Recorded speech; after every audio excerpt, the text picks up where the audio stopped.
নমস্কাৰ, মই বিখাত। আপোনালোকে চাই আছে sunlight. Krishnakanta Handiqui state open ইউনিভাৰ্চিটিৰ ফালৰ পৰা পৰীক্ষাৰ সংক্ৰান্তীয়ত এখন বিশেষ কেইখনমান নটিচ আহিছে। নটিচখনত কি আহিছে চাওঁ আহক।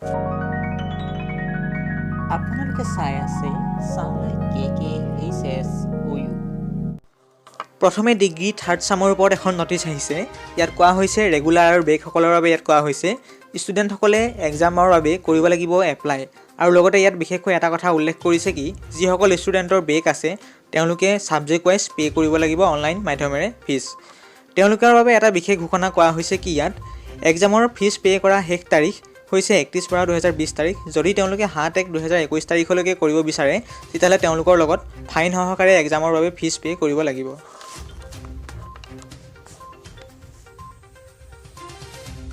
আৰু লগতে ইয়াত আৰু এটা কথা কোৱা হৈছে কি যিসকল ষ্টুডেণ্টে ব্ৰেকৰ বাবে ফৰ্ম ফিল আপ কৰিব ফিজ পে' কৰিব তেওঁলোকৰ বাবে এখন মেণ্ডেটৰী য'ত তেওঁলোকে ছফ্ট কপিটো তেওঁলোকে অনলাইনৰ পৰা প্ৰিণ্ট আউট কৰি PDF মোডত তেওঁলোকে pre-examination.kkshsu.com এই ইমেইলটোলৈ পঠাব লাগিব। আকৌ দ্বিতীয়খন নটিচ আহিছে ডিগ্ৰী ফিফ্থ ছামৰ সকলৰ বাবে যিখিনি ষ্টুডেণ্টৰ ৰেগুলাৰ আৰু ব্ৰেক আৰু বিশেষকৈ কোৱা হৈছে যিখিনি ষ্টুডেণ্টৰ ব্ৰেক আছে তেওঁলোকে ফিজ পে' কৰিব লাগিব অনলাইন মাধ্যমেৰে। আৰু বিশেষকৈ 31/12/2020 তাৰিখৰ পৰা 7/1/2021 তাৰিখলৈকে যদি তেওঁলোকে ফিজ পে' কৰিব বিচাৰে তেওঁলোকে ফাইন সহকাৰে দিব লাগিব ফিজ। ইয়াৰ উপৰি ইয়াত কোৱা হৈছে কি তেওঁলোকে এটা ছফ্ট কপি তেওঁলোকে pre-examination.kkshsu.com এই ইমেইলটোলৈ পঠাব লাগিব।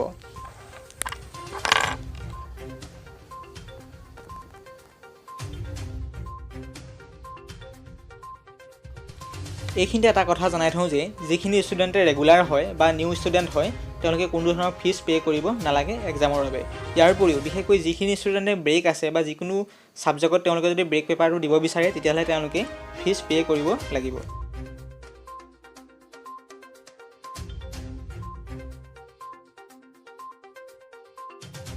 ভিডিঅ'টোৰ ডেছক্ৰিপশ্যনৰ তলত নটিচ দুখনৰ লিংক দি দিয়া হৈছে। আপোনালোকে সেই লিংক দুটাত গৈ আপোনালোকে নটিচকেইখন ভালদৰে চাব পাৰিব আৰু বুজিব পাৰিব।